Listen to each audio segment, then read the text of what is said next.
What's up, everybody? Welcome back to the Rodeo Wagon podcast, brought to you by the Western Edge app and produced by Cosmic Cowboys. We're here with Logan Corbett. What have you been up to, man? You, you, Man, you I seem am to be just busy. yeah, it's been pretty busy, but just raising kids, really. I got four kids. My oldest is six. And so anyway, between junior rodeos and stuff, they keep us pretty busy and I've been traveling a little bit with High Low Pro Rodeo. I just arena director for them and help them set up and tear down, and their schedule's pretty easy. So we I don't have another one until August. So anyway, we've been traveling around, checking on some athletes, and man, really just staying busy, man. I just saw were you in Texas? Where were you Yeah, I was in at? yeah, I was in El Paso. I went down to old El Paso. Did get to go to Rose's Cantina, like the Marty Robbins song, which was really cool. It's a historic building there, like pretty much on the Rio Grande. Like, I'm not exaggerating. You can throw a rock across the river almost from where you sit in Rose's Cantina. So it's right on the border. The food was mediocre at best, but it was really cool experience to be able to go in there and see it. And so anyway, yeah, we were in El Paso with Hilo, and it was a good rodeo. They sold it out. It's been Harry Vold had a rodeo there for years. I want to say like 40, 50, 60 years. I don't know exactly, but it hasn't been there in, I want to say, over 10 years. Really? And they had just two perfs, and they sold it out the day before the first perf. It was sold out. So 5,200 seating capacity, sold out both days. And let me tell you, those people like to party, and it was they had a great time. It was wild. It was great performances. Had just the right amount of entries. It was a good rodeo. Yeah, it was Did cool. you have anybody like athletes with champion living there? Yeah, I did. I had a couple. I had a couple there, and one of my, I had a calf roper that I've been working with for the last 6 months, and like I've really been going through naturally, as a bareback rider. I mean, I was a college rodeo coach at one point in time. It's not that I don't know anything about calf roping, but as somebody that's only entered one time, and thank the Lord that I missed my calf, because I don't know what would happen if I'd actually caught him. I'm just not extremely familiar with the biomechanics, the actual movements, and what goes on. And so I've been studying a lot on that over the last, year or so, and getting to put some of that in place working with this client. And it was awesome. He was in slack, and he was 8'3". He broke the barrier, but his run was, I mean, flawless. Like, it looked like effortless, and it was just so cool to see, like, from him getting off and running down the line and flanking his calf, just the tie, like, just to see all those little pieces come together. It was so cool to watch that run. And so anyway, it just solidified in my mind, like, okay, we're doing the right thing. Like, I'm that we're on the right track. I'm not saying that I have it all figured out. I don't think we ever are right. We're probably just less wrong. But Yeah, right. I think that we're definitely headed in the right direction. And so it was really, really cool. That is interesting, especially when you get into, because you guys aren't just training bronc riders or bull riders, as far as the industry that's starting to develop. Yeah. There's so many Yeah. different disciplines, and these disciplines are completely different in the biomechanics. It's not the same. I bet that takes a lot. It what does it, that look it like, and how you guys kind of prepare the team to develop and address that? I mean, yeah. certainly you have certain things that are general fitness. Yep, Just for sure. core fitness, Yep. you need to develop these things, but then you get into, anytime you get into high level sports or athletics, you Yes, sir. always begin to get into very specific biomechanics and how the body's functioning and what you need to be doing to enhance specific body parts or movements, I would say, probably the more technical term. I couldn't agree with you more. I couldn't agree with you more. One of the things that we've done is Doug Champion, who's the owner of Champion Living Fitness, he's done a really good job of assembling a really diverse group of coaches. So sure, we didn't start very diverse. He's a bareback rider himself who hired me, another bareback rider, and then we branched out and hired Paul Lloyd, who's a bull rider. And next thing we know, we had Tyler Bunton, who's a bull rider, and all of a sudden we were getting real locked in on the rough stock end of things. But now we have Doug, and then there's 9 of us coaches underneath Doug, and we've got a few girls, Megan Epperson, Natasha McCann, Jessica Bragg. Some of them have like a PT background, Okay. a physical therapy background, and they competed in goat time. We just added a young lady by the name of Libby Winchell. She's our newest coach. She just graduated from Tarleton, and she's awesome. But she went to the college finals as a freshman in the goat tying in that region. She's she's very handy at what she does. She breakaway ropes. She's actually headed to Greeley, I think today or Oh, tomorrow, nice. to go rope. And so she's currently competing in the breakaway roping. And so what we try to do is we just try to add coaches that, not that I can't learn about breakaway roping. I have learned a lot, or calf roping. I want to learn more. I want to be able to handle those things. But having people that have competed in those events is helpful because nobody's done it like them. They've lived it. They understand way better than anybody can look on the outside looking in and say, well, that looks like this is what they're doing and these are the movements. But when you've lived it, that's a little bit, it's way different. And so we've done a pretty good job of putting together a diverse group of coaches. Doug's done a great job of that. And then the other thing, like you said, that most people, when we talk about, just say for example, a 19-year-old bull rider, um, in fact, I just got one. We work with some of the PBR teams, and I just got a young man who's like 19 or 20. He's a protected roster, first time PBR team. Is extremely talented, has never worked out a day in his life Mm, formally in the gym. He's just worked outside his whole life. A lot of skill development. He's sure. probably really got it going on mentally, and his skills are great, but he's never worked out formally. And so for me, when we get started, we're not doing a ton of, like you said, real skill specific, sport specific stuff. I just need to establish that base. I need him to be able to connect like neurologically with his muscles. Like, hey, when I say squeeze your shoulder blades back, like, can you do that, or do you want to shrug your shoulders up? Like, I just need to get those neural pathways firing and learn how to. He knows how to hinge at the hips from riding his drop barrel. Right. But when you would tell him to maybe go do a deadlift or a Romanian deadlift, he might be, bending over with rounded shoulders like a monkey. And it's just because he's never used those pathways before. So that's where we focus on with those guys that are very new, which is very typical for 18, 19, 20-year-old athletes in all rodeo events, not just bull riding, to just not have a lot of formal gym experience, which is totally okay. We start with a base. Once you've trained with us for a year, 2 years, or you come into me, you wrestled in high school, you've lifted weights relatively consistently for 4 or 5 years, then maybe we take a little bit of a different approach.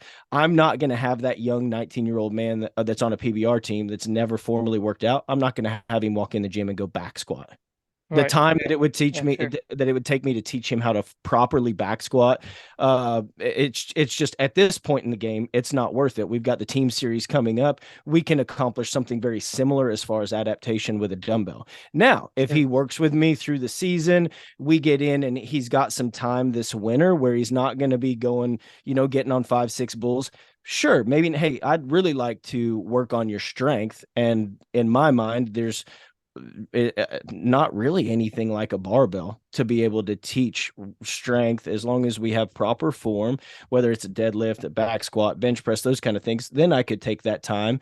And as he progresses in the gym, then we can maybe become a little bit more sport specific, or we can, like you say, we can kind of go down some of those rabbit holes of chasing strength or chasing power production or chasing hypertrophy. Some of these guys, I don't want to go down a rabbit hole, but some of these guys that weigh 130 pounds and they're like, oh, I need to stay light. I'm like, yeah, absolutely. You definitely don't need to be huge, but a little bit of muscle would probably help you be more explosive, definitely be way more durable, and would actually help your performance. So maybe our goal is hypertrophy, and that would be something we could pursue once we kind of get that base going. Do you find too, like, so the complexity, so compound movements are key, right? Yes, Compound sir. movements are key, and that's a big foundation, but people don't realize how much time it takes to do compound movements correctly. It's not the Yes, sir. same. Yeah, So even though absolutely. isolated workouts are secondary and are great, do you find that in, you get a young guy or you get somebody, not young, but somebody that's not been, Training. Yes, sir. training and having that background, and they come in, say it's like in the middle of a team series or Yeah. something, where you don't have a lot of time to spend with them to develop a compound movement, do you find isolated movements to be productive and maybe being quicker to kind of get proper form and that quicker development if you have to? Yeah, absolutely. And there's nothing we just had a podcast. Our podcast, we just did an episode on this not too long ago. And there's nothing wrong with isolation exercises, but like you talked about, the compound movements, which if you're, not familiar, compound movements are going to be like they're going to be more multi-joint, full body type, whether it be a deadlift or a squat pattern of some kind, something like that. Those compound movements, you really get more bang for your buck. So in that situation, say I get somebody that's already, we're in the team series. We don't have any rest. They're going to an event this weekend. They might be getting on practice bulls this week. What I'm going to do if they're like, hey, I'm adamant about training, I'm not going to get on a practice bull for another 48 hours. So I've got a little bit of time. I'm probably going to lean more towards number one. I have to check and see what their squat mechanics are, just body weight. So we've done an evaluation. Their body weight squat looks pretty good. The evaluation is a huge part of programming anybody. I can't tell you where we're going unless I know kind of where you've been, and I need to kind of get that baseline. But if their squat mechanics look pretty good, just body weight, then I'm probably going to throw him into maybe just a goblet squat with a dumbbell. It doesn't even have to be super heavy, but we're gonna load that dumbbell kind of in a front rack position, Yeah. and it's going to load their core a little bit, which, we can talk about later, maybe or maybe not. But, rough stock athletes love core work. So it's going to load their core a little bit. And, but it does give us a little bit weight. We can throw some tempo. We can make him, go down nice and slow for 2 seconds, hold it for 2 full seconds at the bottom, and then kind of explode up 4 to 5 seconds a rep. A guy does 8 or 10 of those. That's going to be, I mean, you're going to be, feeling it for sure. So that would be a way for me to be able to get some stimulus from him. At 8 to 10 repetitions, we might not be necessarily in the strength zone, but Yeah. it would definitely get us. We've really got to, for somebody that's never trained before, I need to work on a little bit of that muscle endurance first. And so that would maybe accomplish that. He's definitely going to feel it the next day. Hopefully not just completely wrecked out, but he's going to feel it, which again, rough stock athletes love to, leave the gym feeling like they just trained hard. And um, so that would be probably my direction. Isolation movements though are definitely, they're great things Yeah, for for sure. anybody's program. There's nothing wrong with doing bicep curls or any kind of like open chain movement, like a hamstring curl on a machine, or the knee extension, quad flexion machine on that. Those are great. Like, I mean, they're totally a part of a program. But if I had 20 minutes to work out and it was leg day, if I had 20 minutes or 30 minutes to work out, I'm probably going to go in and go to right to the barbell. And I'm either going to, depending on what I've been doing that week, I'm going to back squat or I'm going to deadlift, and I'm going to take plenty of rest in between. I'm going to go relatively heavy. And as opposed to hitting a hamstring curl, maybe a single leg Romanian deadlift, maybe 2 or 3 isolation type movements, I'm going to stick with something more compound. And how did that, because that's all ideal, right? So in ideal circumstances, but like if there's anything I know about this sport is nothing's ideal, to the point where Nothing. I used to back squats. That was my thing. That was Yes, my sir. favorite workout. I can't do them anymore. Yes, sir. I've Absolutely. had 3 Injuries and shoulder stuff. surgeries, and the anatomy in my shoulders does not Yes, allow sir. for range. And that was a decision going into, one of the decisions we make going into some of these surgeries, talking to Tandy, he's like, look, this Yep. is the one you need to do, but you're going to Yep. lose range. There's going to be Yep. things you'll never be able to do again, but you'll Yep. be able to ride bulls and it won't impact your bull riding. Mm. So then you learn to make adjustments. So you're still doing the squats, you're just learning to develop different, ways of putting that load on the part of your body that you're working out. Absolutely. We've got to be creative because you are not unique in that everybody I mean I work in the fitness industry and I if they can like I can that's about as straight as this arm goes. I rode bareback horses with my right arm, and I've had an elbow surgery in there, and it still just doesn't go completely straight, which really messes things up when you're trying to do demo videos in which you need to have a straight arm. Like that, we're all getting together, all us coaches filming, and they're like, "Oh yeah, hop up there and do a pull up demo video." So I like do one rep, and then Paul's like, "No, get down. No. Somebody else needs to do it." So I mean, everybody, we all have these bumps and bruises. We carry Right. these things with us. Whether a lot of things we see with rodeo athletes are ankles, broken ankles, and so they don't have a great Sure. range of motion in their ankle, which is going to affect your squat as well, or shoulders. We've got hip issues.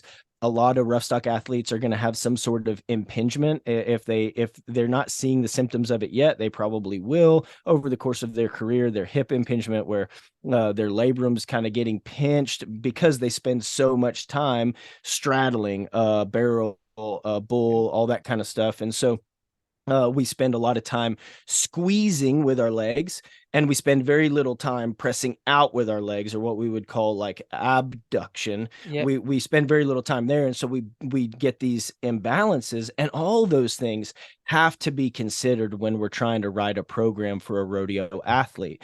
We can't simply say, okay, you're a bull rider, here's and we have a template on our Champion Living Fitness app. It's maybe $19, and it's like good exercises for bull riders. Totally. That, and if you've never Right. worked out before, that might be a great place to start. But for us to really be effective, we need to do some sort of evaluation. I need to talk to you about your past injuries and what kind of things are still giving you pain, maybe what you've got going on now. Dawson Gleaves is a bull rider, really handy bull rider, just Yeah. won second in the nation at the college finals, and is on one of the Texas teams, the PBR. But Rattlers. we, yeah, exactly. We talked at Rodeo Houston, and he was like, "Man, I've been meaning to call you. I need some help with my hips. My hip just, man, it's bugging me all the time." And sure enough, we got hooked up shortly after Houston, and he started training. And a lot of that was he had a little bit of impingement issue going on. We're squeezing, and we're able to now. I've tried to level him out a little bit, excuse me, and he hasn't had that I'm aware of, and I ask him pretty regularly, and unless he's lying to me, but he hasn't had hip issues for the last 2 to 3 months, and it's because he's putting in the work. We're doing some stuff that typical bull riders wouldn't necessarily think to do. Why would I need to do booty work? I'm not trying to have a big booty. I'm trying to ride bulls, but it's like we've got to offset some of that stuff. So Sure. I completely agree with you in that your range of motion is affected through past injuries, and we've really got to be as specific and individualized as possible when we're trying to write training programs, especially for rodeo athletes because of their history.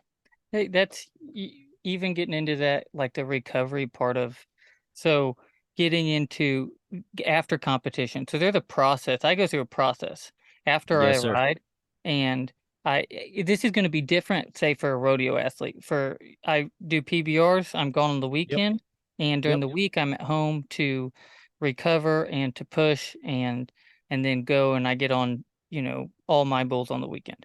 Yes, So I sir. have that process now of when I'm done riding bulls, what do those first 2 days look like? Mm, From the time I yep. get home when I'm probably wore out because I've been driving all night Yep. to, Monday, Tuesdays when I start to you start to change, that starts to transition into, you know, progress and all of that. So the biggest thing, me and Ben Johns just talked about this yesterday, day before, was like for me, it's getting movement back. The first thing I'm Yes. doing after competition is movement. Like I need to spend 1 to 2 days of functional movement and Yes, sir. doing that movement, and then also before and the bookends of my week are really focusing on like pliability. So doing a Yeah, lot of plyo, even Pilates yeah, is one of the last things, the last 2 years, really kind of working on Pilates videos and doing different movement stuff. Huge, but absolutely. most people when they get into that training process, or if you're young, so even probably if you get somebody out of high school that's coming up that's been working out, they're so focused on pushing, pushing, pushing that they forget the development of, the functional movements that not only benefit recovery, but then you're actually able to, get through any plateaus maybe that you're getting through. A lot of times you hit those plateaus and you, instead of thinking, oh, I just need to push through this plateau, you need to think, okay, maybe what movements can I begin to utilize that are going to help me to access, different muscle fibers, or they're Absolutely. going to help you to actually get through that. What's Yes. your thoughts on that, and kind of how maybe you're, you know, develop athletes in that way to kind of think more on that? Because each individual is a little unique in what they're going to Yep. be doing. Yeah, absolutely. No, that's the tough thing about what we have is that you're the most important thing for me when I'm working with a client is their confidence. And not most, quite a few of my clients personally wrestled specifically in high school or college. And that mentality, what makes them a successful rough stock athlete and they were a successful wrestler is that intensity. Go, go, go, go. And so I have to try to bridge that gap, explain to them in as much layman terms as possible a little bit of the science behind recovery and why recovery is important and why maybe dialing it down some. There's a time to go, go, go, and there's a time to rest. And I have to try to bridge that gap, and I have to try to meet them in the middle somewhere so that they feel like they're adequately training. They feel that now remember, emotions are not always tied to reality, but they need to feel, excuse me, like they're training appropriately, because when they run their hand in that rigging or they take that wrap in that bucking chute, if they think that the things that they've been doing at home aren't helping them, it doesn't matter the scientific foundations behind it. It doesn't matter if it's the best program. If they don't believe that it's actually helping them, it will not help them and they will not be successful. So I have to have them confident that what we're doing is actually moving them forward, and I have to bridge that gap somewhat. And that's the one of the most difficult parts of my job. I just had this conversation with somebody yesterday. I wrote them 3 workouts a week. They're rehabbing a leg injury. They still wanted to work upper body. I wrote them 3 workouts a week for this upper body. There's a lot of stuff going on lower body. We need to be recovering. They're like, yeah, I've been doing the upper body stuff like every day. And then I had to have this conversation about like, hey, like recovery is important, blah, blah, blah, blah, blah. So that's one of the most difficult parts when it comes to your recovery. That is where the adaptations happen. That's where the gains happen. If that's where recovery is, where you're going to actually make progress. And the one of the biggest ways in which we recover is sleep, quality sleep. And I talk to athletes about that all the time. If you haven't ever tracked your sleep, you should try, especially if with an Apple Watch or something like that. A lot of our coaches have used a Whoop strap, and we recommend those out. They're great tools as well. But whether I'm reluctant to just say, hey, you got to pay for this other thing too. But if you're in a spot where you're interested in trying, tracking sleep and finding out how much deep sleep you get. Deep sleep is when we're going to produce growth hormone after adolescence, and that growth hormone is going to repair tissues, ligaments, tendons. And when I learned that, and I realized the number one thing I can do for myself on the road is get deep sleep. So I bought a Whoop strap subscription so that I could start paying attention to how I was sleeping. And I really start setting up my sleep environment in the camper we were in. I'm going to get a custom mattress. I'm like, it was always dark. We kept it cold. We tried to set up so that I could recover. And then, just like you said, movement is medicine. And so moving that body, a lot of times we get a little stove up and we're like, oh, I better just sit on the couch and, like swipe on Tinder, whatever it is that 19-year-old bull riders do these days.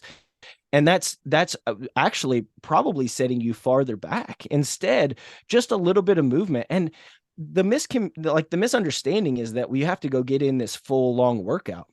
Man, 20 minutes of just some body weight stuff. We're lengthening and contracting the hamstrings, the quads. We're working our shoulders. We're working on range of motion, and we're becoming more mobile. Not necessarily more flexible, which flexibility is a good thing, but we're owning that range of motion. I want to be strong in these new range of motion that I'm getting as I'm stretching, because that's where I'm going to have more stability and more control in my shoulders, in my hips. If I own that new range of motion by doing mobility drills, something simple as what we would call a shin box switch, where you're just sitting on the ground and you're just flopping your hips from side to side, which if you're listening to this and you're not familiar with the shin box switch, I made it just sound extremely silly, but you can Google it. But just You'll know what basic it is after you Google it. absolutely, but just basic exercises. Doesn't have to be anything crazy. It honestly, on a recovery day, it shouldn't be intense.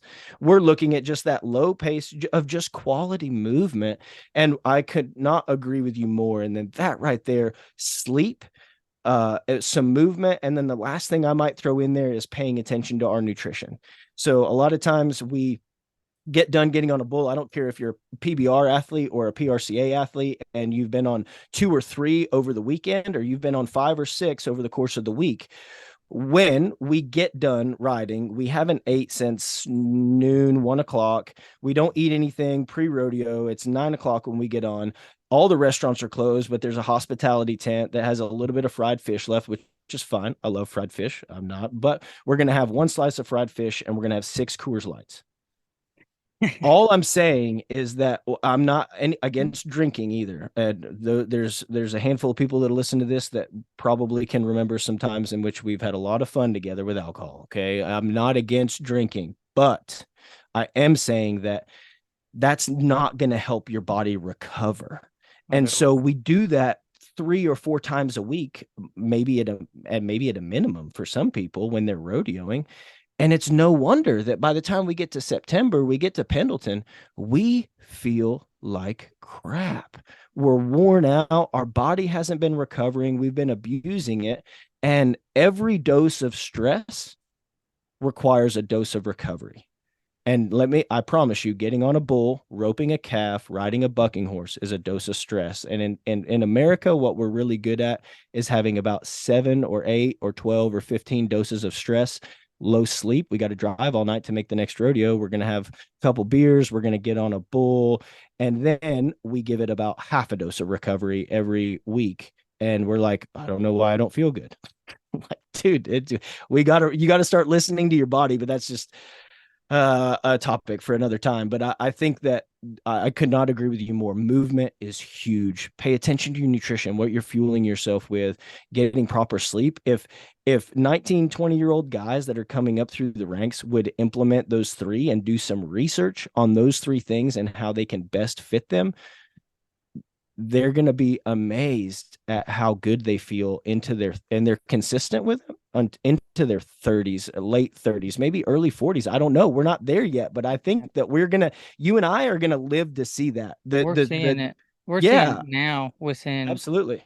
we're seeing it now within the last 15 years for sure. I, I'm 29. I haven't even reached the peak, which I started late. So Yep. I'm a little unique in that I was developed on the more the nutrition side and the Yes, sir. training, the skill set of the training side. And then, starting at 18, 19, I never knew anything about the sport. I didn't even cowboy growing up. I was Yes, sir. in athletics. So then taking that time, the last 10 years to just in development of skill Mm, set, uh, which a lot of these guys grow up in, a majority of them grow up, they start riding when they're young, steers, they kind yep. of go through that and they develop that. And then the whole training side's the next part. But I think that right now I'm just now hitting you know, I'm just now beginning to hit a peak, I love that. if you even want to call that. Yep. In places I've never been in, and physically too, after having 7 surgeries, Yep. after Yep. going through all of that, understanding how the body works and how none of that is going to keep you from longevity. Yep. There's Absolutely. there's ways in which you can manage through that, and now you're seeing guys riding until they're 35, 40, Yep. at a Yep. very high level. Yep. And Yep. I mean, you're seeing a couple guys that are in their late 40s. You know, Yeah. you look at Yeah. Ben Johns and Ednei Yep. Jimenez, and Yep. you're two different guys, two different ways of doing it, two different backgrounds, Yep. but able to perform at that high level and maintain a, physically to be able to do that. Hey there, folks. I want to tell you about my favorite cowboy hat brand, Sombrero Brands. As a professional bull rider, I know how important it is to have a hat that not only looks good, but can withstand the toughest rides out there. And that's exactly what Sombrero Brands delivers.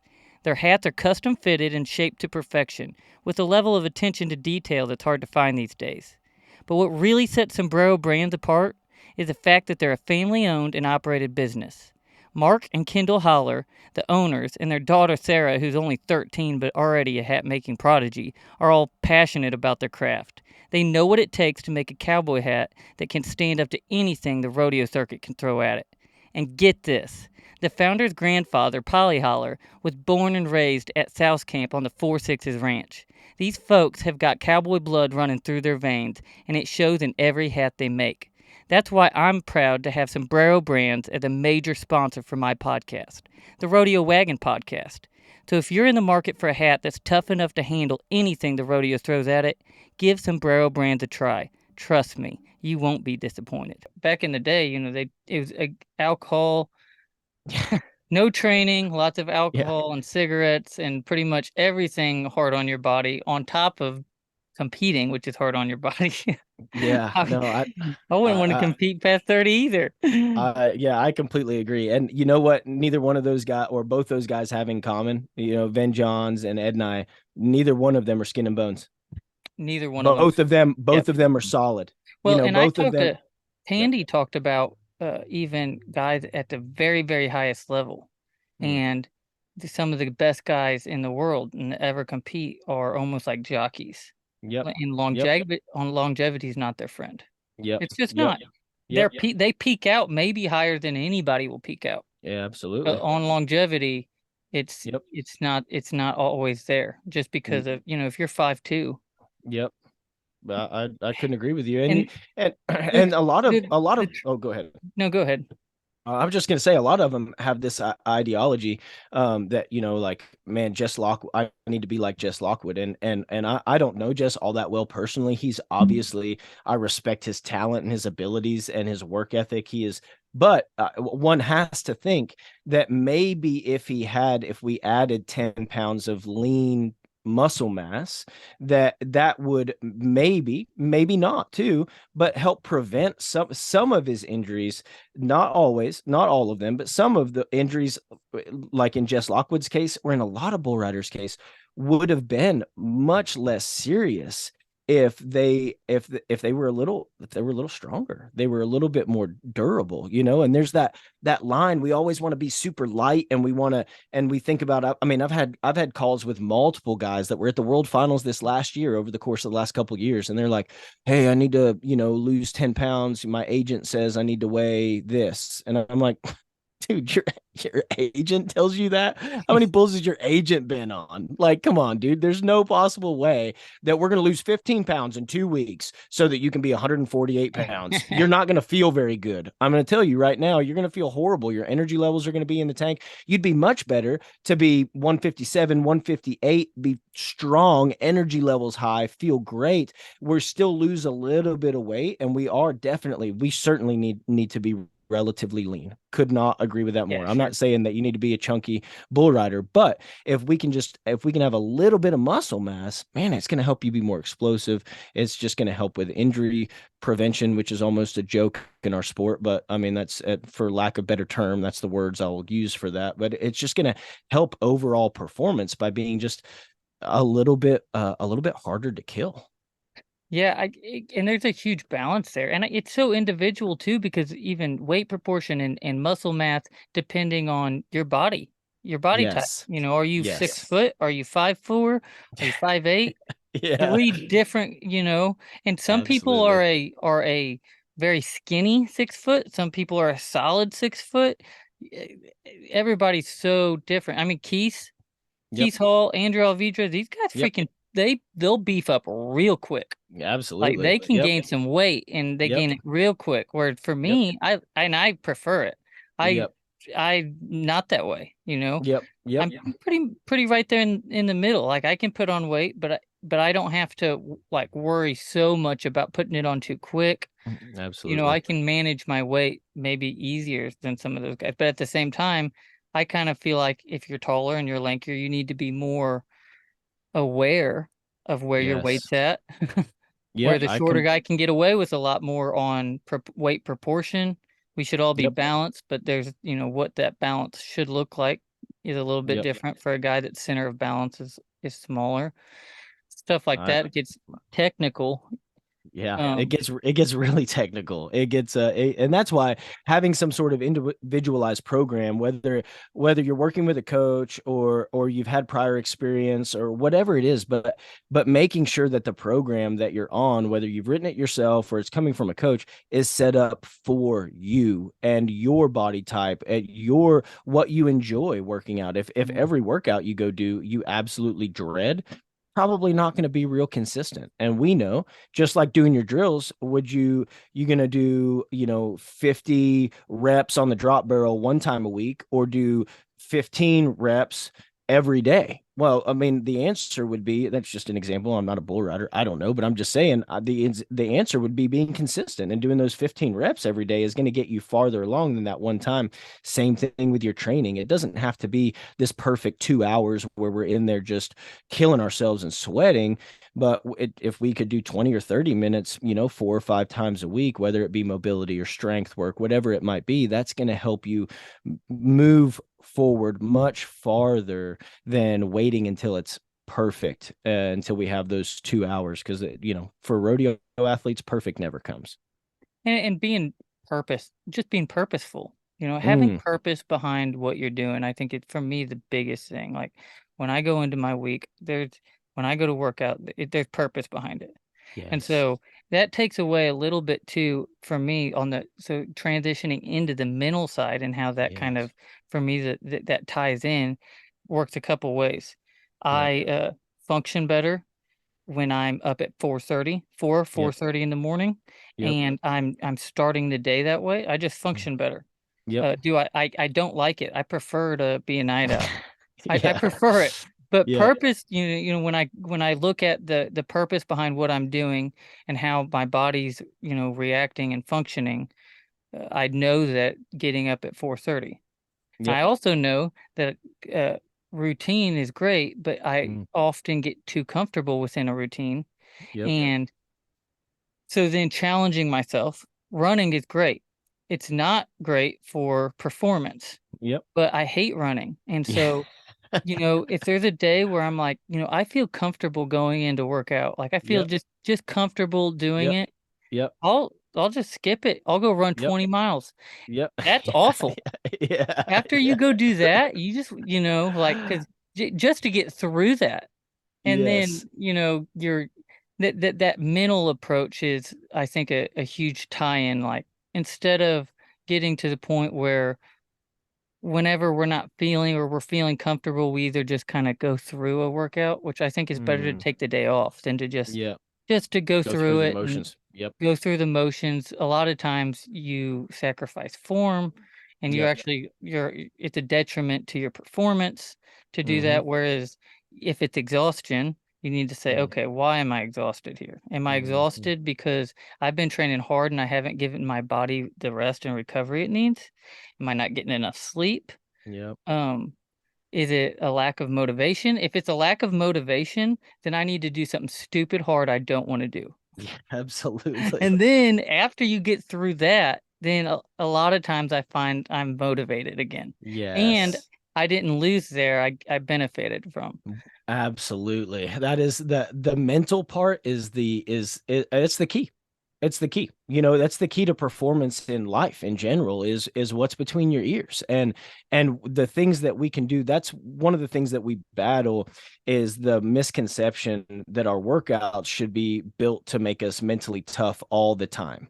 And so we always think that, like, okay, I've got to have this really hard workout that mimics the rodeo arena, which is not possible. And if I'm not just like leaving a sweat angel on the floor, then I didn't really accomplish anything. There is a lot of that. That's where it draws back to that like confidence thing I talked about at the beginning. I have to bridge that gap between scientifically, but what you're comfortable with, or what you're, maybe in this situation uncomfortable with, what's going to give you an edge mentally. We've got to bridge that gap. And what, like, that's one of the more difficult parts. But your brain is it's the key to performance, especially in rodeo. And that's why we can see guys that do hard things, that maybe have it mentally together, and they have perfect fundamentals, and they win gold buckles. They maybe have never been inside a gym, and the only time they see a doctor is when there's something seriously wrong. They've broken a bone, they've got something like that. But everybody wants to look at those very few examples and say, "Oh, well, he can do it." I'm like, that guy has more talent in his pinky finger than you would in three of you. Like, it's insane. And the fact that he's got it together up here in a way in which you don't have it together up there.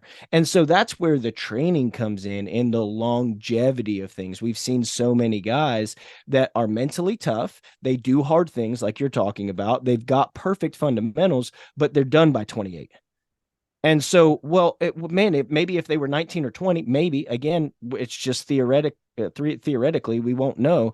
But maybe if they were at 19 or 20, they started getting on some sort of adequate training program, could that have extended their career? I think that in most situations, the answer is yes. There's not always, because there's always acute things. You get whipped down in the bull riding and get busted up, or you have a really, really bad concussion or a series of concussions. I don't care how hard you've trained. You're like, we're getting close to the end, probably. When you start talking about messing up your brain, that's just, it's part of the sport. But there are a lot of injuries that set guys out for years.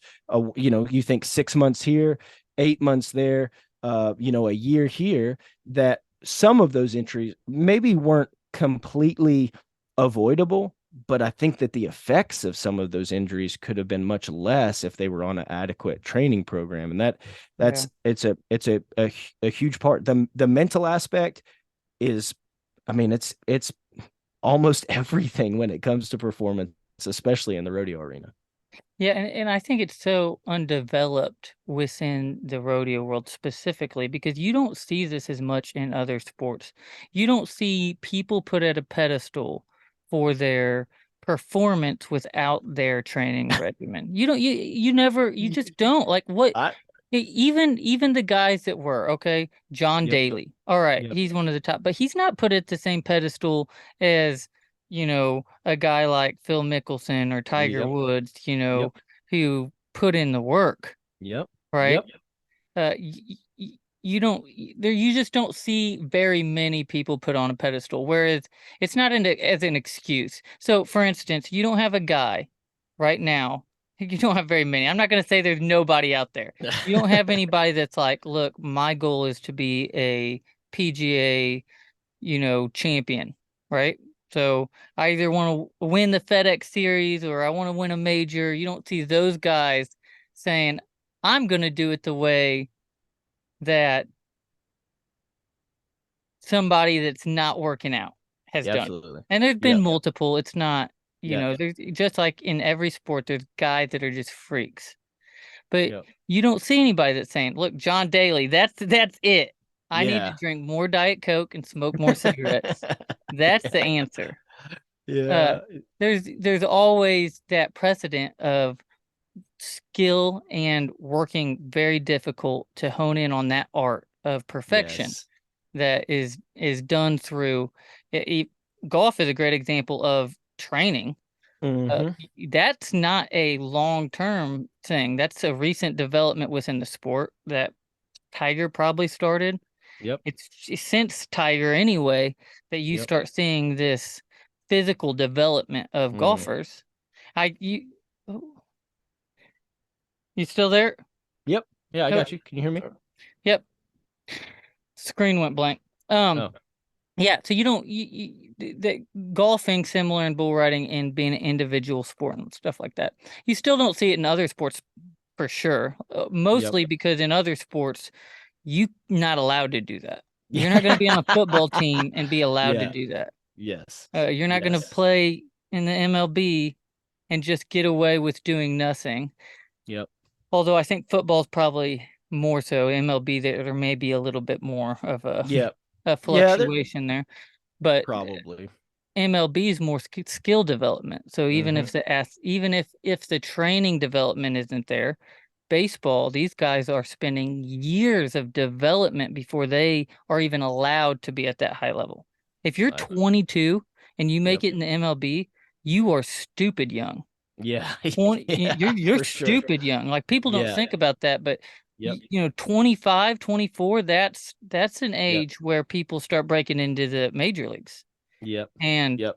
rodeo it's a different beast, Mm-hmm. and I think that with the caliber of bulls that are coming up, there is going to be a need here that Yes. is There not is a being need. addressed. There is a need. Yeah, there There is. is a I need. could I couldn't agree Yeah. with you more. It's only going to continue to be that way in the future. I Yeah. mean, these bulls have special feed rations. These bulls are getting swimmed. They're getting exercised so that you can roll down the road 30 minutes from your house, smoke 4 Marlboro Reds on the way, drink 2 Keystone Lights and land at the end of the gate. Like, come on now. You know what I'm saying? Like, what are we doing here? There's no possible way that you can just go work at the sawmill or go work at Walmart Monday through Friday and punch the clock. And I'm not saying anything bad about having to work a job. Right. Okay, there's nothing. I love that, and I think that it builds some character to have to go work a job. We can't all be professional athletes all the time. But with that being said, you're not going to, on top of the job, you're not going to do any training. You're not going to necessarily watch any film. You might ride your stationary barrel once or twice, or your drop barrel once or twice a week, but yet you're going to go to the rodeos on the weekends and you're going to go get on these ABBI calves. Okay. Well, Like it just, yep, anymore ABBIs. This is yep, me and Keith are talking about this because like during the regular season when there's velocities and stuff, yeah, they'll have yeah, ABBI events and stuff, and yep, I'm going to an ABBI event yep. every day of the week. I'm gonna Okay. skip a team deal to go to an Yep, ABBI because I yep, know if I go to that team deal, they're gonna ride 20, yep, and I'm yep, completely it's up to what I draw. Whereas I know if ABBI, yep, I'm gonna go get on a good bull, yep, and if I ride, I'm gonna win more money and get more points. yep, And 100%. But you're training, this is you're the kicker. preparing. And this is the kicker though. The bulls at the ABBI Classics aren't much better than the bulls even at a bull teams. I'm Yep, gonna say it. They're yep, not that. There's certain ones in the bull teams, sure, that are on the weaker side, but some of these bulls at these bull teams are world final caliber bulls. Guys are going yep, 89, 90 on them. I got yep, on a bull team bull earlier this year. I was like 87 and a half. They'd rode him 7 times out of he was 38 and 8 or 7. yeah, 38 and yep, 7. He had over yep, 40 outs on, at that level and thrown off, on the UTB. And he was at a bull yep, team event.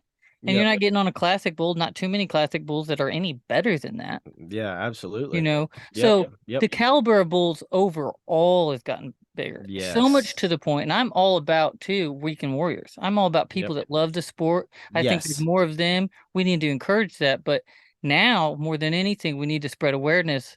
Guys, these bulls are getting so good that you may go 30 minutes from your house at a local deal and get on a bull that you're legit can be 88 points on.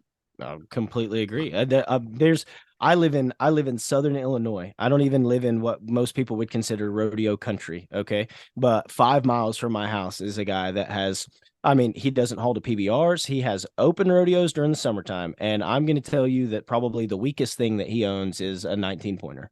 His bulls are absolutely outstanding. Now, none of them are just like, oh my gosh, I'm scared to get on that. They're all they would look again, not a bull rider, have no desire, but they look like they're relatively rider friendly, but they buck, Yeah. and they're everywhere you go now. These bulls are, man, they're getting after it. They're, like I said, they've got, I mean, a lot of times they're on some sort of feed ration, they're getting exercise, they're getting taken care of, and you're just gonna show up and win. Like, very rarely does that happen. You've got to be putting in the time, especially on that mental development. We think about, like, I think about performance really is the culmination of your mental development, your physical development, and your skill development. And if we grow too much in any one of those things, we're not going to see as much success as if we grow in all three of them together. Now, mind you, I did say that your mental development is huge. Your skill development, you can be moderately successful or even wildly successful with those two things. But to really be the complete package and have some longevity, we've got to take care of that physical development as well. And that mental edge that comes from training appropriately, from practicing, that confidence. I believe that confidence is a rough stock or a rodeo athlete in general's number one asset, is their belief in themselves, that they can actually, and not just, I believe I can do it, I believe I can do it, like the little train that could, or whatever. That, like, this is a subconscious belief about who you are as a person and the type of things that you accomplish. If you don't have that, you got to find a way to get it before you're going to be successful. I think there's one thing was a fad that hit our culture, and it certainly has hit the rodeo world because of that, is there's a difference between sports psychology and motivational speeches. Yes. I'll tell you right now, I don't care how Yes. many times you say I'm the greatest. Yep. And this whole idea that you can fake it till you make it, that's the Yeah. stupidest thing I've ever heard. Yeah. Yeah. Yeah. Fake it till you make it. Preach. Preach. Yeah. Yeah. That's a Yeah, man. great way to get killed off. To get killed. Yeah, for Yeah. sure. I'm the baddest sucker here. I'm gonna Yeah. go enter and get on some rank bulls and then not make it past the gate. And And yeah, that doesn't I mean couldn't you agree with you shouldn't more. develop yourself into of the reality of I am Yes. prepared and confident and capable. Yes. And it, and the reality there meets Yes. that expectation, instead of this expectation is not based on the reality of what is. I think Yes. the physical aspect is a great. I think it's great for the psychology of it too, because Mm-hmm. then you understand that, expectation versus reality when you're training. Like, Yes. look, I can go in there and be like, hey, I can deadlift 600 pounds and I can expect to, and I can do whatever. But the reality, when you Yep. go throw your back out, or Yeah. even if it's not even that extreme, even if you're like, I expect this, but then all of a sudden your form is compromised to the Yes. extent that you get hurt. Yes. So I think Yep. that is a great training exercise, I mental couldn't agree. training exercise to kind of develop you into, steps. For me, in 3 years, 4 years, I made I got on tour for the first time. Yep. I didn't know anything about the sport. Yep. Did nothing. Yep. Did not have this cowboy background. In three, Yep. 4 years, I got on tour. I was lacking some major things, Yep. but nobody was there to help me. Like, I No, was of course not. all on my own. Yep. And even the skill set has not been developed. Yep. There's Yep. guys out there right now that have the information, and some of these coaches are some of them. Yep. That knowledge is not given to everybody. The No. youth aren't given that knowledge Yep. except for specific ones. You know, like my dad was telling me the other day, we were talking, and he's like, man, he's like, if you'd have just moved to Texas, you'd have had that access. Yep. And I didn't. And I'm glad I Yep. didn't, Yep. but Yep. but because of that, I did a lot of things on my own to where that skill development actually happened later on. But Yes. even though that skill development my training was on point, Mm-hmm. and that talent aspect was on point, and it took Yep. me pretty far. But Yep. the downside of that was a lot of kind of injuries over until I started that skill development. Actually, the last few years I've been, healthy Yeah. in Ish. in yeah, In bull in rider that term. terms. Yeah, in that term, Yeah. Yep. been healthy. But Yep. before that, I was getting hurt a lot, and it was really a skill development issue. It Yep. wasn't anything else. More major issues that Yeah. were being caused by that.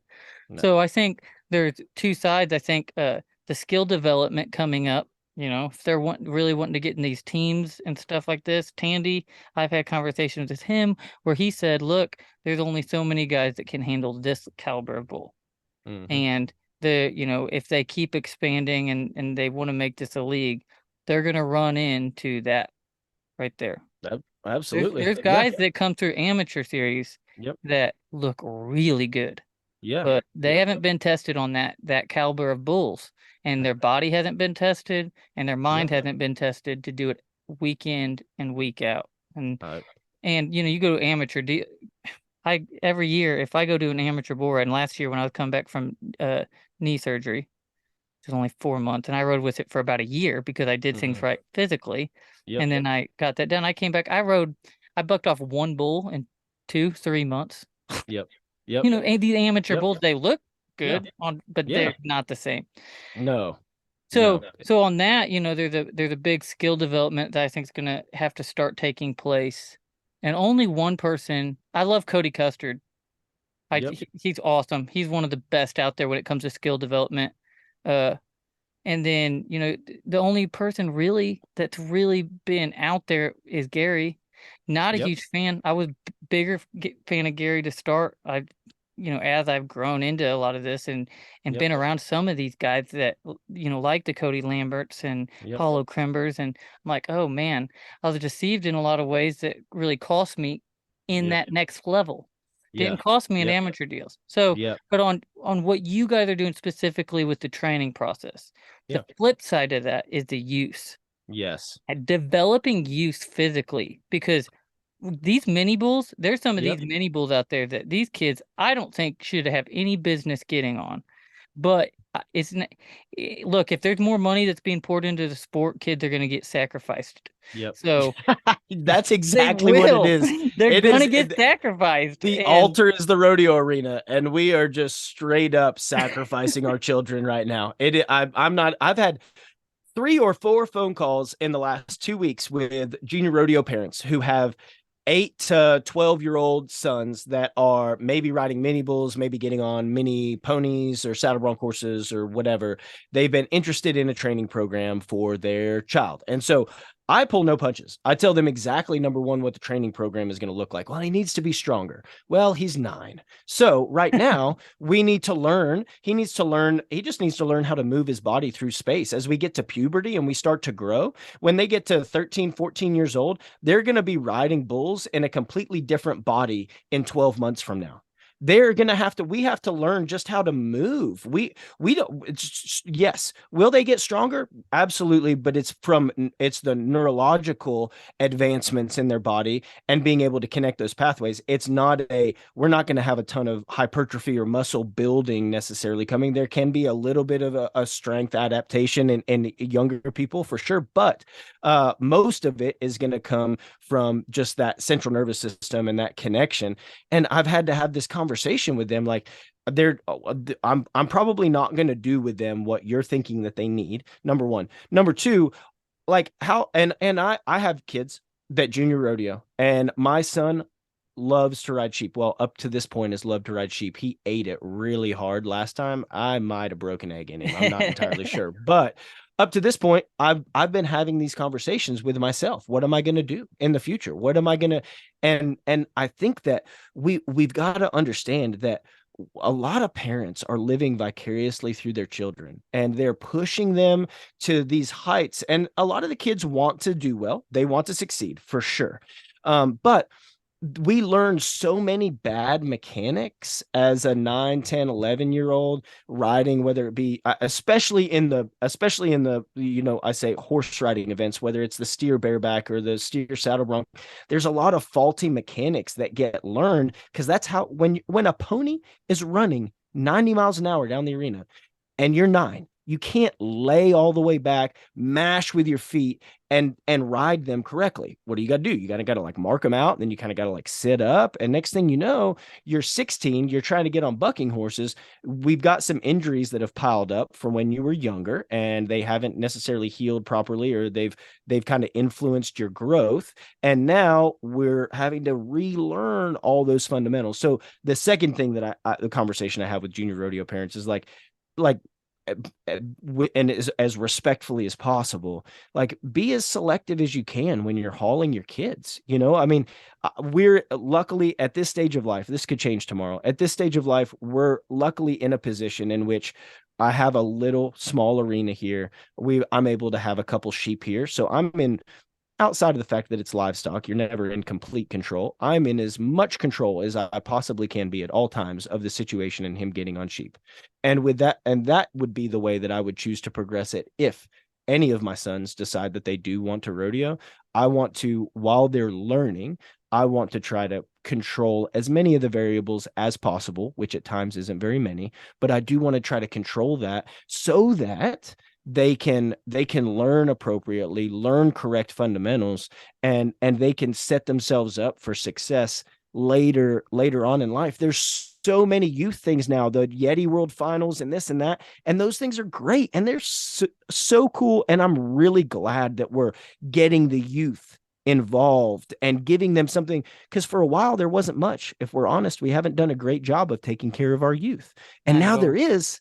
But the flip side of that is okay, now we've got so many things that maybe we need to just be a little selective about where we're hauling our children, what we're exposing them to, and how it's going to affect them in the long term. If they choose to do this as a living, or in college they want to go get a, and do you want to set them up for, are you trying to set them up to win a world title in the junior deal this year, or are you setting them up to win a gold buckle or qualify for the NFR in 10 years? They don't look the same.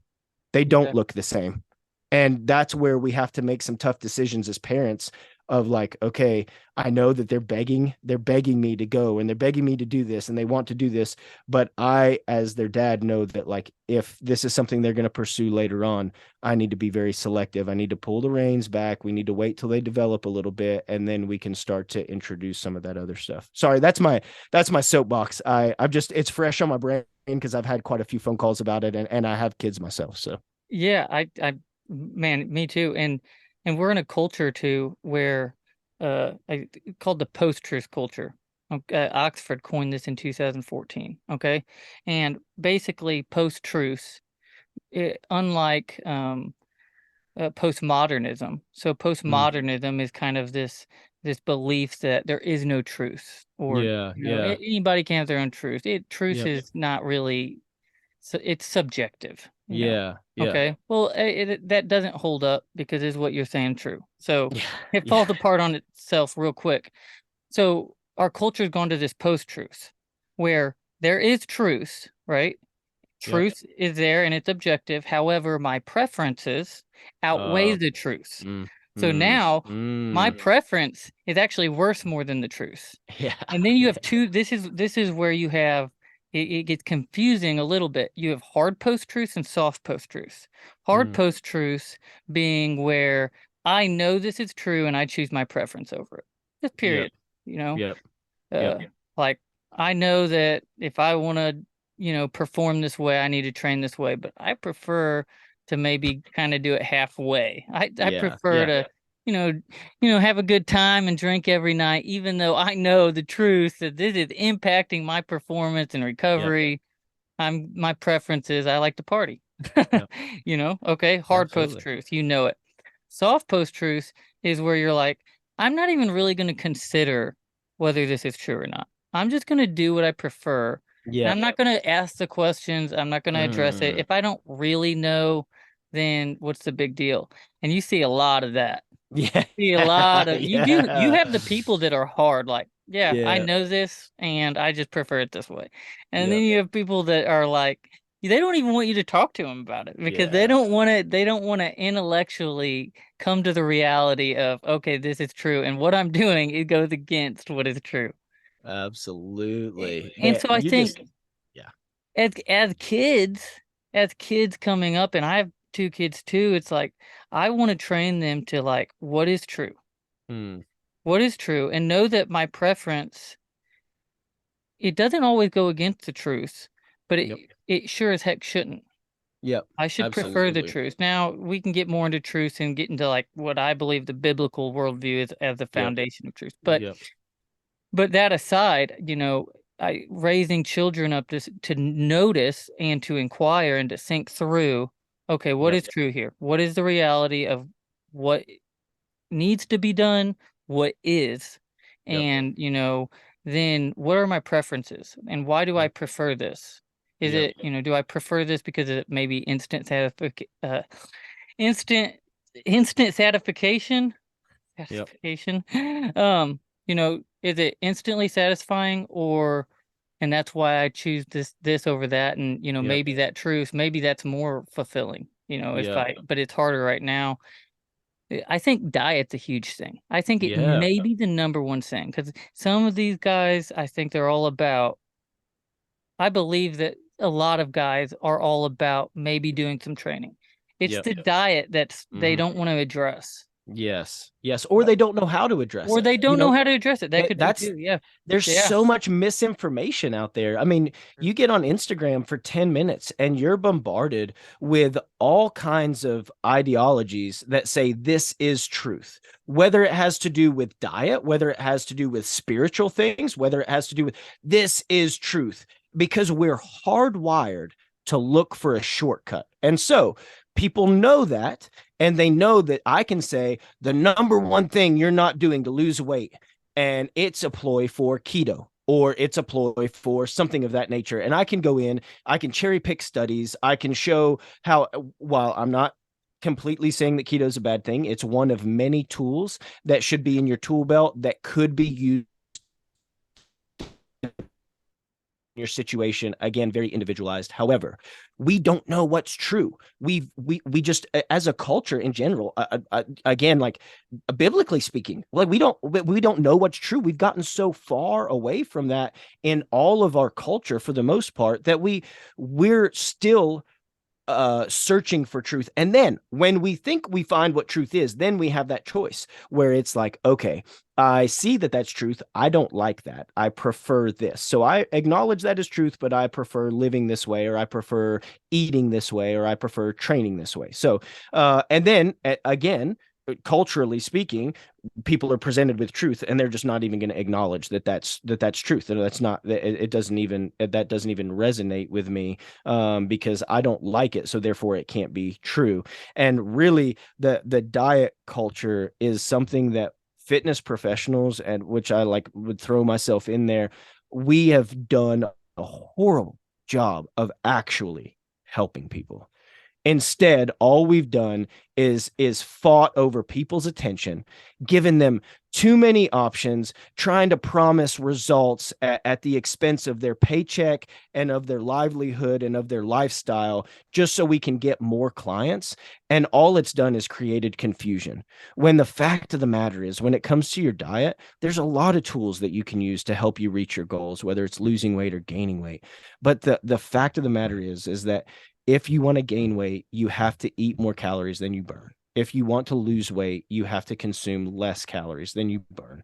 And there are a ton, that's an Yeah. oversimplification, I know, because there's a ton of variables, Right. whether it's hormonal.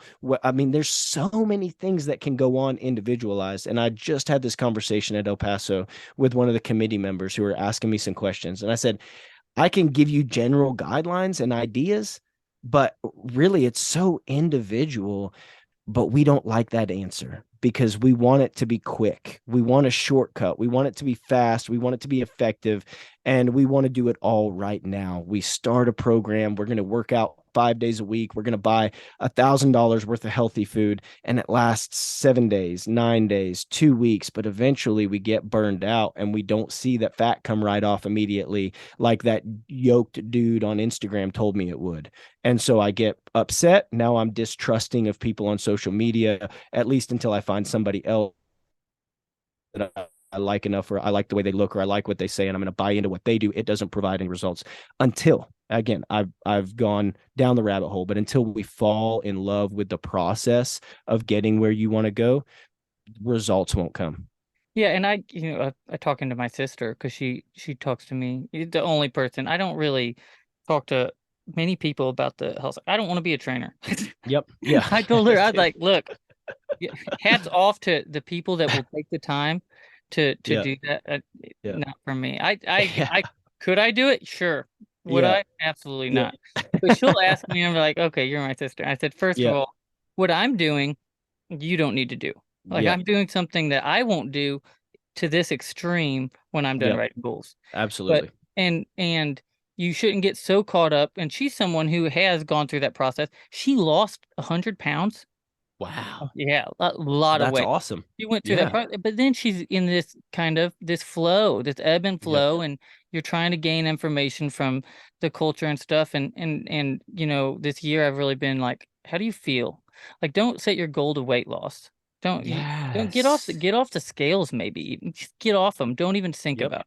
Like, Yes. how can you actually start living in a way where holistically you are you find fulfillment? Like you feel good and confident with where you are Yes. holistically.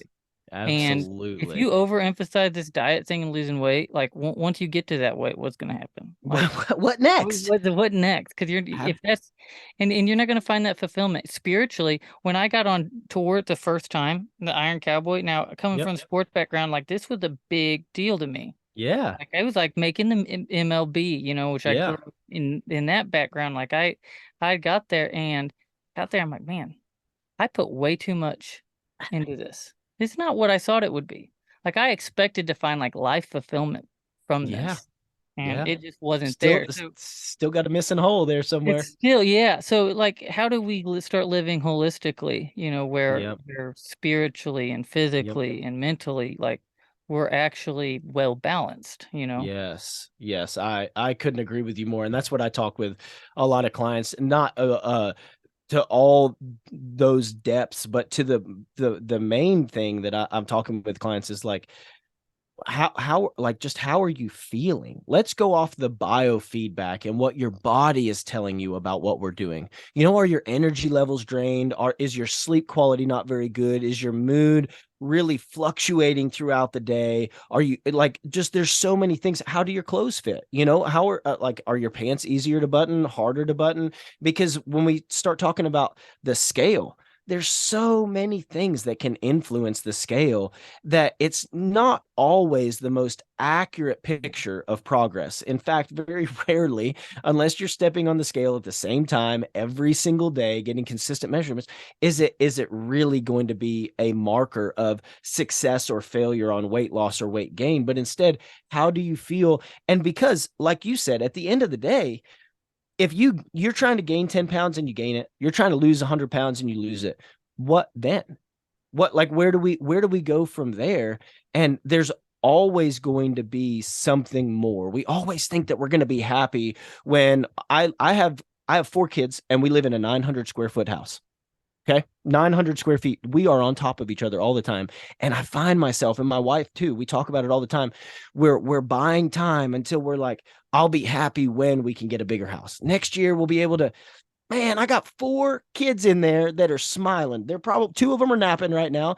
They've got full bellies. They've been outside all day playing. We have not seen a single day in the hospital with any one of our 4 kids. My oldest is 6.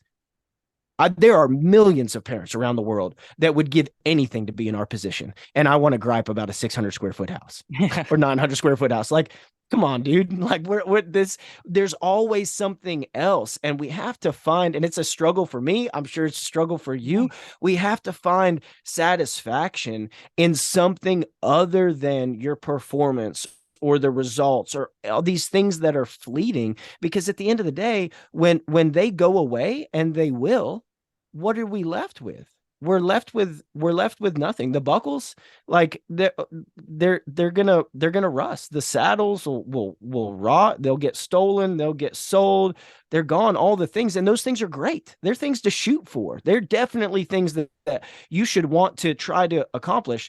But let's just not pretend that that's gonna fill the void that you have, Yeah, because yeah, it's not. 100%. Yeah, and being in a performance-driven sport Yes. with this idea that you can pick yourself up by the bootstrap. Yeah. It's if you take that in, there's times where you have to in a context, in a vacuum, Yes. there that could be correct. Yep. But if that's the, ideology that you live by, Mm. and those are the principles you live by, you are not going to find fulfillment. You Yes. just won't, and Yep. we talk about, truth. Jesus literally said, the reason I came into this world was to testify to the truth. Yes. Literally said that when, Yep. you know, and so he came to testify to the truth that the Yep. only way we're going to find real fulfillment is by bearing his image, which we were Yes. created to do. And when we begin Absolutely. to do that, we become new beings. And Yep. out of that, then we start to do good things, Yep. and that's a huge difference between the Christian worldview and other worldviews. These Yes. other worldviews are rooted in, you need to feel this way. And if you feel this way, that's when you're Mm. going to reach nirvana. Or if you think this way, Yep. this intellectualism that it's all about thinking Yep. and doing. And if you do this, that's not the Christian worldview. It's about Yep. being. And Yep. when we become new beings in Christ, Yep. knowing that the truth, and that we are to bear that truth that is revealed Yes. to us in Christ, then we begin to do things because we should, as Christians, do good things, and we should start thinking certain ways. Like all of those are good, but those aren't the foundation. And if we try to start there, we'll Yes. always, all these other ways of thinking, they end where the Christian worldview starts. Yes. That you'll Yes. become this. It's a renewal of the mind, Yeah. and you start to think a different way. And so because you start to think a different way, then you naturally start to act a different way, and things start to change in your life, and the things that you say to people, the things that you act, the things that you do, your priorities start to shift a little bit. And I mean, when I quit rodeoing for 2 years from 2014 to 2016, and it was because that was when I was raised in church. I was, if anybody asked me, I would say that I was a Christian, but rodeo is a really dark place, and it's actually culturally acceptable to say that you're a Christian and to not have your lifestyle back that up. And when I read Matthew 7:24, I think I was in college, and I decided I need to read my Bible. I haven't read my Bible in forever. Who knows? And so I had to blow the dust off of it. And I started in Matthew, and I got to 7:24, and it says, "Not everyone who says to me, Lord, Lord, will enter the kingdom of heaven, but only he who does the will of my Father." And I was like, okay, so this passage is telling me that there are people that would consider themselves Christians that actually won't get to spend eternity with the Father. And I 100% sure right now that this verse is telling me that I am not a Christian. Well, I'm definitely, I don't know what I'm doing, but it's definitely not the will of the Father. And so at that moment, now, like a true rodeo athlete, I only do things 110%. And I was like, I'd never really asked the Lord, like if rodeo was for me, if this is the path. I've just said I've idolized rodeo. I've put it on a pedestal. It's what I've lived my life for. I've worshiped it. And so naturally, what I need to do is I need to stop.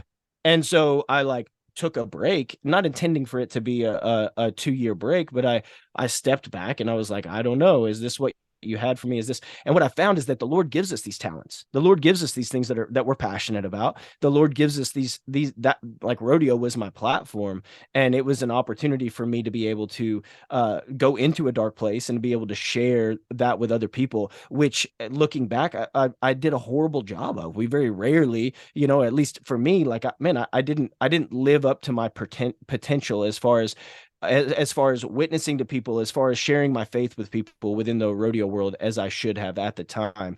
But that right there, like, rodeo is such a culturally dark place that the truth, again, this podcast seems to be coming back to the truth.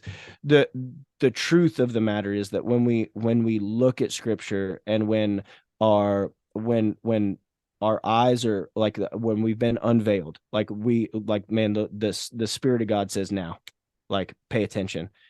Like, you're just not the same moving forward. The things that used to matter don't anymore, to a degree. Doesn't mean you have to do what I did. I would actually recommend not just like abandoning ship, but things change mentally. Your mind is renewed, and you start to see life through a different lens. You start to act differently. It doesn't mean that you're perfect, because I have actually probably been the worst version of myself in my life post walking with the Lord. And there like, it's never perfect. But the fact is that, like, man, I'm aware of those things. Like, I'm convicted of those things. I've repented of those things. Like, my life is different because of the lens that I'm able to see life through. And I acknowledge the truth, and instead of saying that I want to live life my way, my preference, like I'm yielding to the truth and doing the best that I can to, which is not very good at times, but Yeah, and following in that. what that looks like, I think, so important to this next generation coming up, and like what does it mean to live a godly life, Yeah. live a good life bearing the image of God. What does this look Mhm. like in our everyday lives? And one thing is, like you said, it our focus. Yep. Yep. One thing that I've made it a discipline to do, and I'm always doing better when I do it, is the first thing in the morning saying, God, reveal to me today where you are. Yep. Show me where Yep. you are, you know? Yep. And then Yep. and then throughout, like getting even to the point where earlier this year I got called for 3 slaps that I could prove with video did not happen. Cost me a Yep. lot of money, a lot of Yep. points, possibly cost me going to the world finals. And at the very beginning of that process, it was complete. It was it was it was it anger started building up. Of course. And I Yep. started, and finally, the last time that it happened, I noticed how angry I was. And I walked back into the locker room and I apologized to all the guys that were in there. And I said, look, I'm sorry, guys, for not bearing the image of God well. Mm, What you have seen out of me is yep. not a reflection of the worldview that I hold, Yeah. a reflection of the Christ that, has paved the way for me. That is so Like, cool. you know, That's the and hardest thing to do. And it's very difficult, like to realize Absolutely. that, like wow, I have made this more than it is, and because of that, I have blinded myself from the Mm, ability to really make decisions that yes. that bear the image of my citizenship, which is not an American. That's Yep. that's controversial. My American citizenship Yep. means, look, I love America. Yeah. Yeah. It doesn't mean a whole lot to me, Yep. but my Yep. citizenship in the kingdom of God means a Yep. lot, Yeah. you know. Absolutely. Uh, and As and so just little things like that as rodeo athletes, in especially in a, like you said, a culture that is very nominal. Yep. Nominal meaning, look, this being a Christian, this label, if you want to call it Yep. a label, this label holds value within this culture. But Yep. but what that means and living out what it means to be a Christian is not is actually not looked at as being valuable at all. In fact, Yes. you are going to run into it doesn't look good. When I Yep. went through kind of what you were going through, I didn't get out of rodeo, but I was very tunnel visioned. Me and Keith Yep. Hall, we kind of went Yep. through it together, and we Yep. didn't have very many friends in rodeo. It took a Yep. couple years, Yep. and then I developed, okay, I need to learn how to actually communicate and love these people instead of just getting away from them. I need to learn how to Yes. love them. But I Yep. wasn't even capable of doing that before. I Yep. was, pulled it every direction. But I completely agree, man. It all, I mean, it sums up, it's summed up, I mean, the law and the prophets, is summed up in this: love God and love people. yeah, And it's hard, it's easy to say, and it is so difficult to do. But instead of, that's one of the things that, like, that I go back to is like, okay, how can I love the Lord, and how can I love people today? What can I do that I don't want to do, that is going to demonstrate the love of Christ to somebody? Because I get so wrapped up in doing my own thing and just hustle and bustle and just going, that, man, I'm not very good at loving people from time to time. And it's another thing, like, man, raising kids in today's culture, man, it's difficult. And we have to do hard things. We've gotten here because we've refused to do hard things in our culture.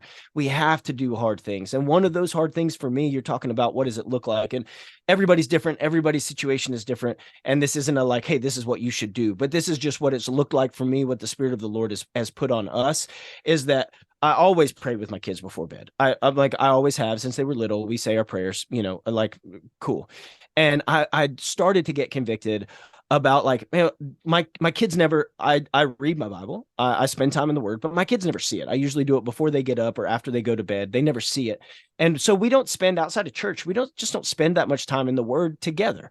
And it's one of the things that I've been a little convicted about. And we went to church on one Sunday, and the pastor was talking about our culture today and how. He was talking about Jacob and Esau and the selling of the birthright and how we've sold things that weren't ours to sell. We've made compromises that we shouldn't have made. And I was like, I went in his office that week and I was like, yeah, I'm buying my stuff back, man. And one of those compromises was that at 8 p.m. I'm tired. I don't even really like my kids that much at 8 p.m. I just want them to go to sleep. And I was like, yeah, we'll say prayers, we'll sing songs, we'll go to bed. No, like since then, every night that I'm home, like we're going to get in the word. They have a little kids devotional book that links it to it's a few paragraphs on a story and then it links it to a few verses of scripture somewhere and we're going to go through that. And that's one of the hard things that very rarely do I actually that's not true. I am getting to where I enjoy it. But there are a lot of nights where we've been out late. Yeah. I'm exhausted. I just want them to go to sleep and stop talking and but like we're gonna do it. It's a hard thing that I'm gonna do because I believe that it sets a trajectory for them and the things that they saw their parents do and what we were willing to do that maybe other people in culture aren't doing and hopefully sets them on a trajectory. Like I mean we want to teach them about the Lord. We want to, man, I pray every day that my children love the Lord with all their heart, with all their soul, with all their might, strength, like that they are able to, but the only that is not in my control. Just like my son riding sheep, whether my son becomes a rough stock rider or not, that is not within my control. And I have to do the best that I can to prepare them and then let them make their own decisions. I can't force feed it to them. I can't do it for them. They have to make their own decisions. But what weighs heavy on me is that the preparation for the rest of their life relies on me and their mother. Yeah. And at the end of the day, I have to lay my head down and say, did I do a good job today as a father, not only just as a dad, but as a dad that wants to demonstrate the gospel in his marriage, that wants to demonstrate the gospel in the way that I talk to my children, the way that I discipline them, the way that I love them, the things that we do. And if I can I'm gonna be honest with you, if you don't have kids, I'm a spoiler alert. There are nights where I lay my head down on the pillow and I said, man, I failed today. Yeah. I didn't do a great job. But I never stop that pursuit of preparing them for what's to come after life in general, but most importantly, the spiritual war that they are going to face for the rest of their lives. And I think, kind of wrap it up because I feel like a great bookend to what we've gone over is, owning your face. Yeah. Learn to own your face. You Yes. you have to own it. Mm-hmm. Your face can't be off of somebody else. As a parent, you can't rely on the church to raise your child.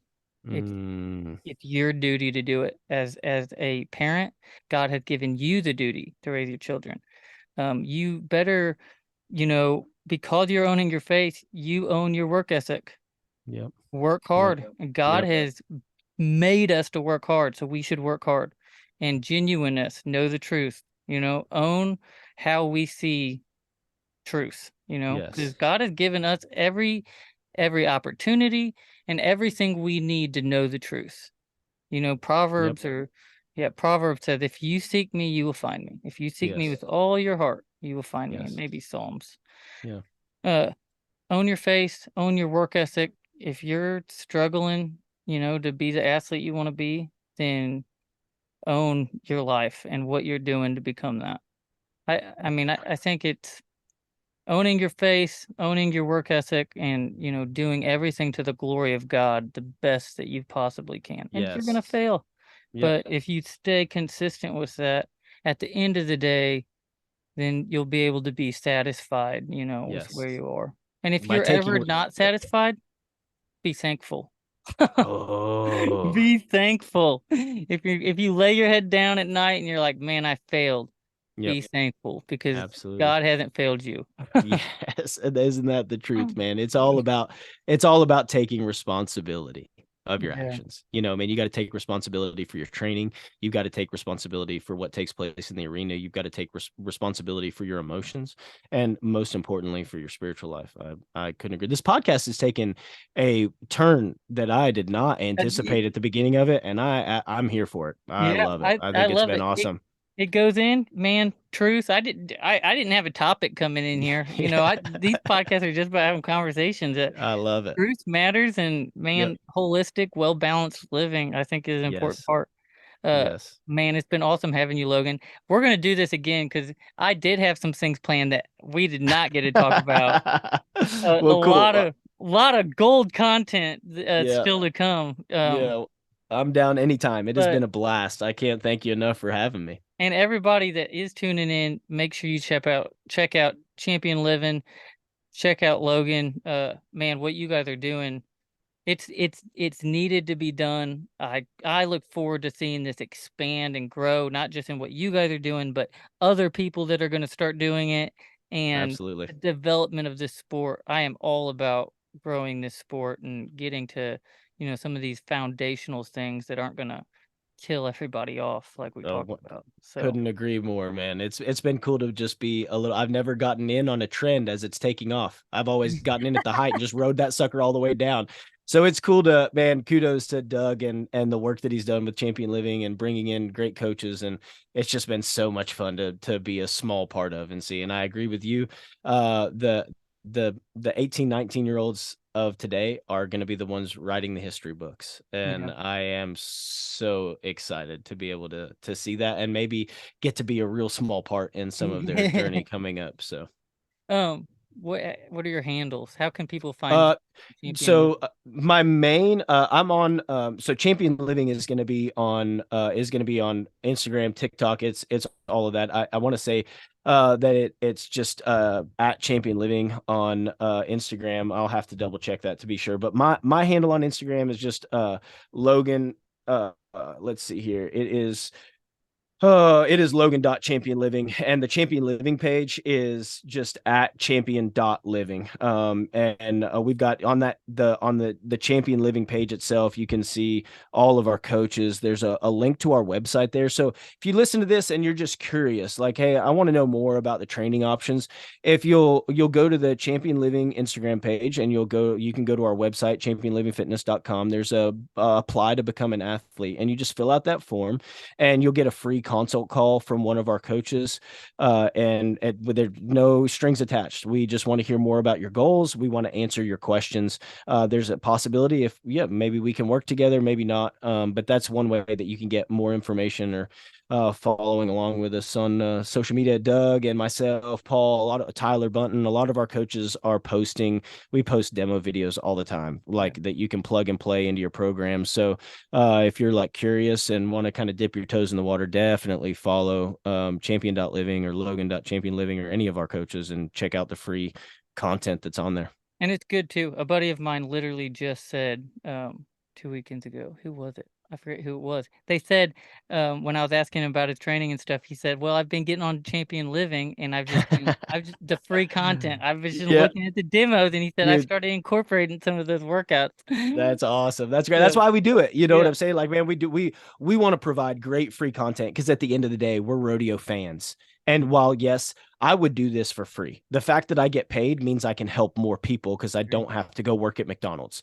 But at the end of all of our coaches feel the same way. We just love rodeo, man. We want to see rodeo grow. We want to see the sport evolve. We want to see the athletes get better. And so we're pretty adamant about making sure that, man, let's just give stuff away. If we can help the sport better by throwing up some free demo videos, like easy, done, say less. Yeah, heck yeah. Well, go like, follow Champion Living, support them. I don't know if you have merch or anything. Look at their stuff. If they have something, buy it because man, you have to make money to do what you guys are doing. It's just a fact. Like it is when you're It building something that's gonna be doing and giving back to this rodeo community. I think it's important. So Yeah, absolutely. Well, support thank you. them financially. I think that's always important. But man, thanks for joining in. Again, we want to thank Western Edge App the platform that's kind of making all of this to go together as we look to connect and give back and kind of help give everybody a little bit of a perspective of what's happening on in this Western demographic. And thank our sponsors, Sombrero Brands. They freaking make good hats. One thing that's cool about hats, by the way, that I'm learning, because Sombrero Brand's the guy that makes those cowboy hats. He's out of Texas, right by the 4.6s. Actually, Dad Really? worked the 4.6s ranch, Oh, dude, that's so and cool. so he actually learned to make hats by American Hat. Oh, The hat, I guess the hat world is not as I say competitive. They're not like at each other's throats like a lot of yeah. businesses are. Like it's kind of Oh, that's interesting. cool. Actually got started by American, and we hung out with them at the Congress. And so Brero Brands hats, go check them out. I just look Yeah, into them, look at their I will story. definitely look into them. It's pretty cool. The story is awesome. Family That's owned and cool. operated. They're at all the. If you go to a big rodeo, they're there. Oh, that's Houston, awesome. they're everywhere. They're at all of them. Check them out. And then Cosmic Cowboys. I don't know if you've seen Cosmic Cowboys on Instagram. Go Oh, check I them out. have seen them on Instagram. They Yeah. produced. They followed Hutchinson last Yeah, year. He yeah, went in. yeah. And I think they're getting ready to produce a movie or a documentary with him. And he Oh, went and that's won so like cool. 80 grand at the NFR. Or no, he won like 80,000 in one round. He won a Oh, bunch of money wow. at the NFR, and they videoed all of it. So that'll be cool. That They're will helping be really produce cool. this because this guy, I don't have the time or I don't have the time to learn how to do any of this stuff. So, Yeah. I love to have conversations and stuff, but Cosmic Cowboys helps produce this and kind of make it what it is. So, thanks guys for tuning in, and we'll see you next time.